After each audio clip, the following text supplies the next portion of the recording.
السلام علیکم ورحمۃ اللہ وبرکاتہ۔ بسم اللہ الرحمن الرحیم۔ 1 مئی 2004 بروز ہفتہ سعودی عرب کے دارالحکومت میں ایک انوکھا مگر دلچسپ واقعہ پیش آیا۔ یہ 18 ستمبر سن 2002 کی بات ہے، جب 17 سالہ شہزادہ فہد بن نائف بن سعود بن عبدالعزیز نے اپنی ایک دوست 15 سالہ منذر بن سلیمان القاضی کو اپنے بھائی 15 سالہ شہزادہ سلمان بن نائف سے لڑتے ہوئے دیکھا۔ غصے میں وہ کلاشن کوف اٹھا لایا اور منذر پر فائرنگ کر دی۔ منذر کو 3 گولیاں لگیں اور وہ وہیں جاں بحق ہو گیا۔ شہزادے کو فوری طور پر گرفتار کر لیا گیا اور اسے عام قیدی کی طرح جیل میں ڈال دیا گیا۔ مقدمہ کم و بیش 19 ماہ تک چلتا رہا۔ قاتل نے اپنے جرم کا اقرار کر لیا تھا۔ سعودی وزارت عدل کے قانون کے مطابق ہر قتل کے کیس کو 13 قاضی دیکھتے ہیں۔ چنانچہ اس مقدمے کا فیصلہ بھی 14 جولائی سن 2003 کو صادر کر دیا گیا کہ اگر مقتول کے ورثاء قاتل کو معاف نہیں کرتے تو اس کی گردن تلوار سے اڑا دی جائے۔ چنانچہ سعودی عرب میں نافذ شرعی قوانین پر عمل کرتے ہوئے انصاف پرور ججوں نے یہ فیصلہ سنا دیا کہ اگر مقتول کے ورثاء قاتل کا خون بہا لے کر یا اللہ کے لیے معاف کر دیں تو ٹھیک، ورنہ قاتل بہرحال شرعی حدود کے مطابق گردن زدنی ہے۔ اس مقدمے میں شاہی خاندان کے کسی فرد نے عدالت پر اثر انداز ہونے کی کوشش کی اور نہ ہی جج صاحبان نے عدل و انصاف کا دامن ہاتھ سے چھوڑا، جیسے کہ دنیا کے دیگر ممالک میں ہم دیکھتے ہیں، بلکہ انتہائی غیر جانبداری کے ساتھ قصاص کا حکم جاری کر دیا گیا، کیونکہ ان اسلامی ججوں کو خوب معلوم ہے کہ اللہ تعالیٰ نے قصاص ہی میں اصل زندگی رکھی ہے اور اس کے نفاذ ہی سے ملک میں امن اور آشتی کے سائے تلے انسان راحت کے سانس لے سکتا ہے۔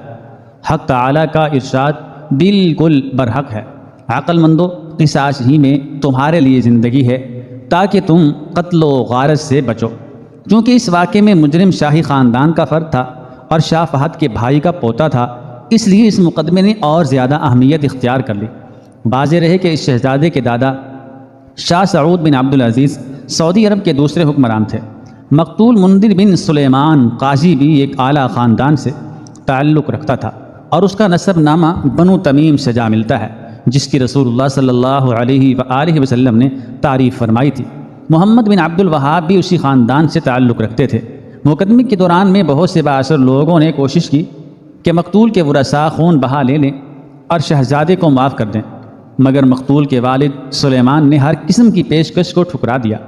ہر چند کے معاملہ ایک سعودی شہزادے کا تھا، مگر اس دوران میں مقتول کے خاندان پر قطعی طور پر دباؤ نہیں ڈالا گیا اور نہ ہی قاضیوں پر کسی قسم کا دباؤ تھا۔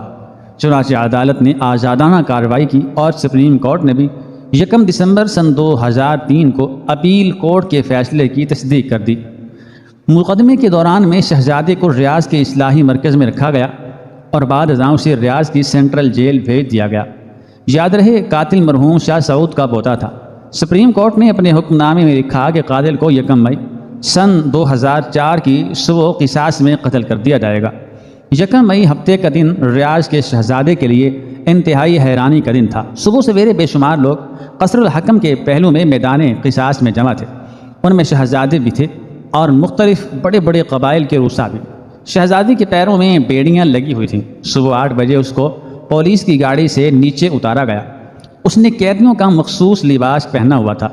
صبح سویرے گورنر ریاض امیر سلمان بن عبدالعزیز نے اپنے دفتر میں مقتول کے والد اور اس کے رشتہ داروں سے ملاقات کی اور بتایا کہ آج قاتل سے قصاص لیا جا رہا ہے۔ نیز گورنر نے کہا کہ میں آپ لوگوں کے مقدمے میں کوئی مداخلت نہیں کرنا چاہتا اور نہ ہی شاہی خاندان نے اس مقدمے کے دوران میں عدالت پر اثر انداز ہونے کی کوشش کی ہے۔ ہاں، البتہ میں آپ کو اسلام میں معاف کرنے کی اہمیت سے ضرور آگاہ کروں گا۔ اگر آپ معاف کر دیں تو یہ آپ کے اعلیٰ کردار کی دلیل ہوگی، اور اگر آپ قصاص لیتے ہیں تو یہ آپ کا حق ہے۔ ادھر ایک دن پہلے شہزادے کی والدہ سارا دن مقتول کے گھر کے باہر بیٹھی رہی۔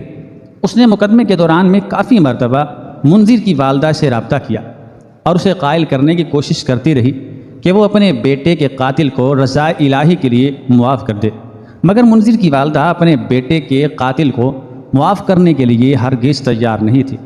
جب صبح 10 بجے کے قریب صلح اور معافی کی تمام تر امیدیں ختم ہو گئیں تو شہزادے کو پابجولہ آہستہ آہستہ مقتل کی طرف لایا گیا۔ عدالت کے اہلکاروں نے مقتول کے والد سلیمان سے پوچھا کیا آپ قاتل کو پہچان رہے ہیں؟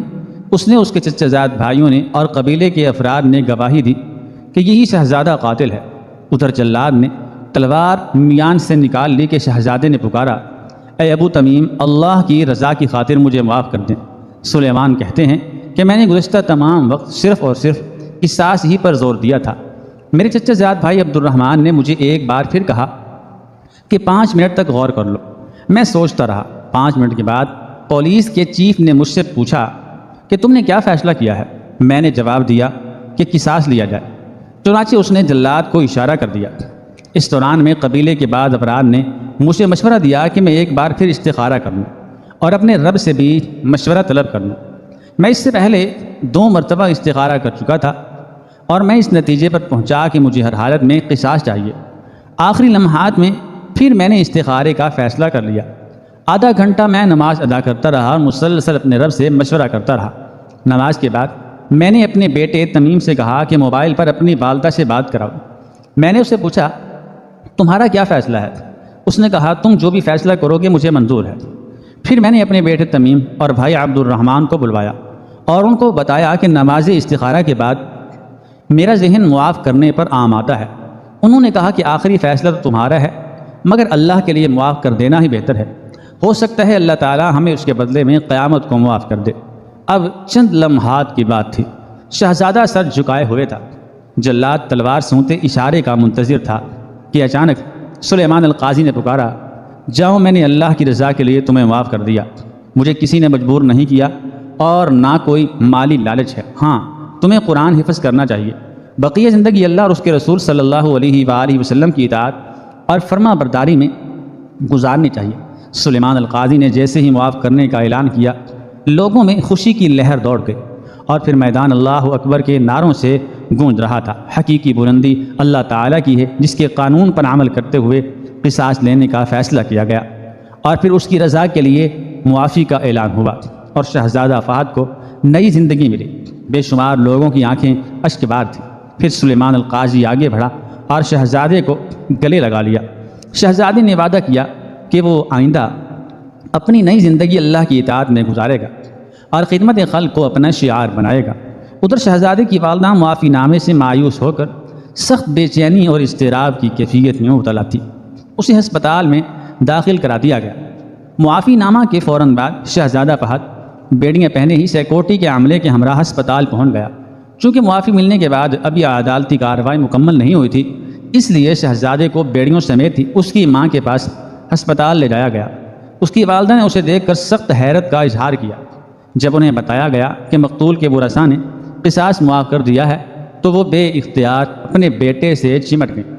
اخبارات کے مطابق سلیمان القاضی نے دیت کی ایک خطیر رقم کو ٹھکرا دیا تھا۔ شاہی فیملی نے 70 ملین ریال تک دیت کی پیشکش کی تھی، جسے مقتول کے والد نے یہ کہہ کر مسترد کر دیا کہ میں اپنے بیٹے کے خون کا سودا نہیں کر سکتا۔ شہزادہ فہد نے اس عزم کا اظہار کیا کہ وہ مقتول مندر کے ایصال ثواب کے لیے ایک مسجد بنائے گا تاکہ رہتی دنیا تک اس کا ثواب مرحوم کو ملتا رہے۔ ہمیں یہاں اسلامی اصول و اقدار اور انسانیت کی فلاح و بہبود کے لیے منزل من اللہ قوانین کی افاقیت اور حقانیت کو ثابت کرنے کی قطعاً ضرورت نہیں، کیونکہ مورخین اسلام کے علاوہ دنیا کے سارے ہی انصاف پسند مورخین نے قوانین الہیہ کو عین فطرت بتایا ہے، جو اس زمین پر امن و آشتی، محبت و الفت، عدل و انصاف اور مساوات کے ضامن ہیں۔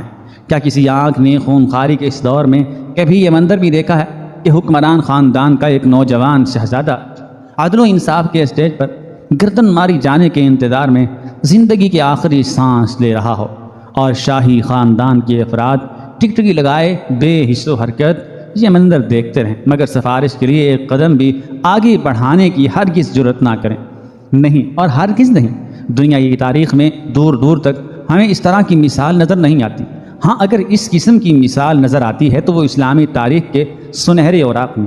ایک طرف حکمران ہے، خلیفہ ہے، اور لوگوں نے میٹنگ کر کے اسے اپنا امیر قرار دیا ہے اور لوگ اس کو خوشی خوشی امیر المؤمنین کہتے ہیں۔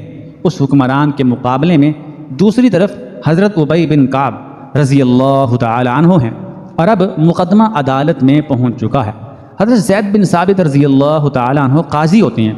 مقدمہ ابی بن کعب رضی اللہ تعالی عنہ کی جانب سے خلیفۃ المسلمین حضرت عمر رضی اللہ تعالی عنہ کے خلاف عدالت میں دائر کیا گیا ہے۔ مدعی اور مدعا علیہ دونوں قاضی کے سامنے حاضر ہوتے ہیں۔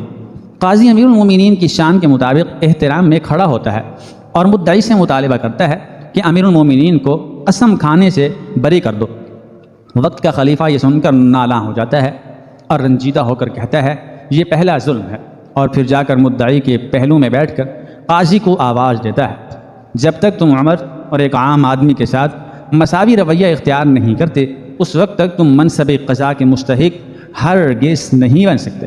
دین اسلام نے تو روز اول سے عدل و مساوات اور اصول و ضوابط کی سیدھی لکیر کھینچ کر سب کو اس کا پابند بنا دیا ہے۔ اس لکیر سے تجاوز کرنے والا مجرم ہے، خواہ وہ شاہ ہو یا گدا، امیر ہو یا غریب، صاحب منصب ہو یا گمنام، اور عالم ہو یا جاہل، شرعی حدود سے تجاوز کرنے والا یکساں سزا کا مستحق ہے۔ اللہ کی قسم اگر عدل و انصاف اور مساوات کا یہ فطری نظام دنیا کے تمام ممالک میں نافذ ہو جاتا تو پوری انسانیت امن و امان کے گہوارے میں صبح و شام کرتے، اور ظلم و طغیان کا یہ منظر دیکھنے کو نہ ملتا کہ مشرق و مغرب اور شمال و جنوب میں امن و آشتی کا منافقانہ جھنڈا لے کر نکلنے والے حکمران مظلوم عوام پر ظلم و جور کے خونخوار پنجے گاڑے ہوئے ہیں اور حقوق انسانی اور اسوانی کے نام پر شیطنت کا ننگا ناچ ناچ رہے ہیں۔ کیا وقت کے ان فرعونوں کے لیے اب بھی ہوش کے ناخن لینے کا وقت نہیں آیا کہ خود ساختہ قوانین کو بالائے طاق رکھ کر اللہ کی طرف سے نازل قوانین ہی کو اپنی حکومتوں کا لائحہ عمل قرار دیں تاکہ بے انصافی اور ظلم و جور کے تیروں سے چھلنی انسانیت کے زخموں کی مرہم پٹی ہو سکے؟ نیز امن و امان اور حق و انصاف کا اس قدر بول بالا ہو کہ طاقتور اپنی حدود میں رہے اور کمزور تحفظ کے احساس سے سرشاد ہے۔ دوسرا واقعہ سماعت فرمائیں۔ امیر تیمور بادشاہ کی عادت تھی کہ وہ رات کے وقت گھوڑے پر پورے شہر کا گشت کر کے اپنی رعایا کا حال معلوم کیا کرتا تھا اور دوسرے روز ان کے متعلق فیصلے صادر کیا کرتا تھا۔ ایک روز وہ حسب معمول شہر میں چکر لگا رہا تھا کہ اس نے ایک غمناک آواز سنی۔ وہ آہ و بکا کی طرف متوجہ ہوا۔ ایک بڑھیا رو رہی تھی اور بارگاہ خداوندی میں فریاد کر رہی تھی، اے رب العالمین، ہمارے بادشاہ کو بیماری اور وزیر کو موت دے دے اور قاضی شہر کی عمر دراز کر۔ بادشاہ اس حیرت انگیز دعا کو سن کر بڑا پریشان ہوا۔ کافی دور وہ سوچتا رہا کہ بڑھیا سے کس طرح معلوم کرے کہ وہ بادشاہ اور وزیر سے کیوں اس قدر نالاں ہے کہ ان کی موت چاہتی ہے، اور قاضی سے اتنے خوش کیوں ہے جو اس کی لمبی عمر کے لیے دعا گو ہے۔ کافی دیر بعد اس نے بڑھیا کے دروازے پر دستک دی۔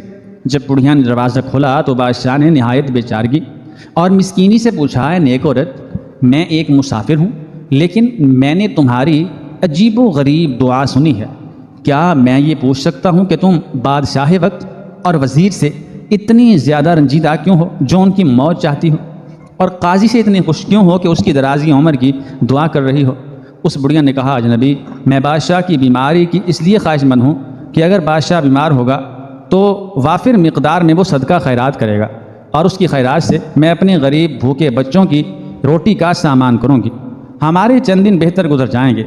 وزیر کی موت کی اس وجہ سے خواہش مند ہوں کہ وہ نہایت نیک سیرت انسان ہے، اور میں چاہتی ہوں کہ اس کا خاتمہ نیک اعمال پر ہو جائے اور وہ رب العالمین کے دربار میں اعلیٰ مقام پائے اور نجات حاصل کرے، اور قاضی شہر کی درازی عمر اس لیے چاہتی ہوں کہ وہ اپنی بدعمالیاں زیادہ سے زیادہ کر سکے تاکہ اس کا ٹھکانہ جہنم کے علاوہ کوئی نہ ہو اور قیامت کے روز اس کو زیادہ سے زیادہ عذاب ملے۔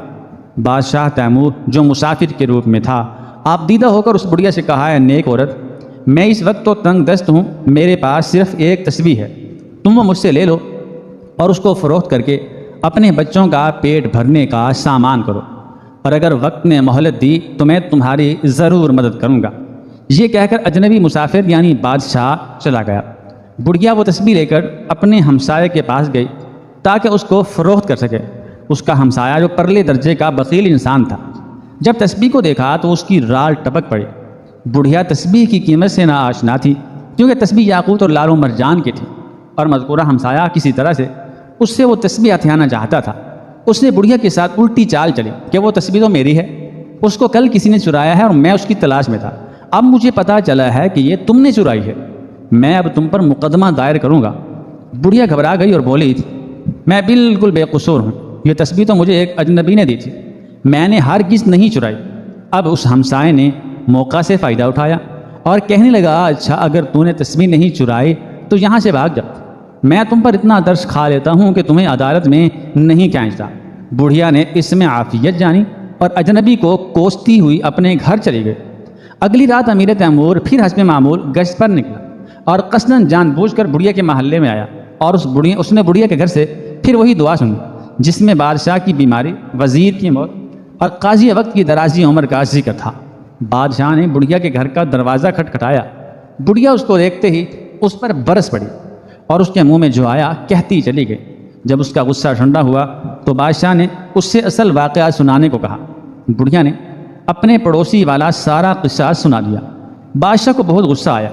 اس نے بڑھیا کو بتایا کہ میں اجنبی نہیں ہوں بلکہ بادشاہ وقت ہوں، اور میں نے تمہاری ضرورت پوری کرنے کی غرض سے اپنی قیمتی تسبیح تمہیں دی تاکہ تم اپنے بچوں کا پیٹ بھرنے کا سامان مہیا کر سکو، مگر تمہارے ساتھ تمہارے بخیل پڑوسی نے بڑی زیادتی کی ہے، اس کی سزا اس کو ضرور ملے گی۔ اگلے روز بادشاہ نے بڑھیا اور اس کے بخیل پڑوسی کو اپنے دربار میں طلب کیا۔ دربار میں تمام وزراء، امراء اور دیگر مصاحب تشریف فرما تھے۔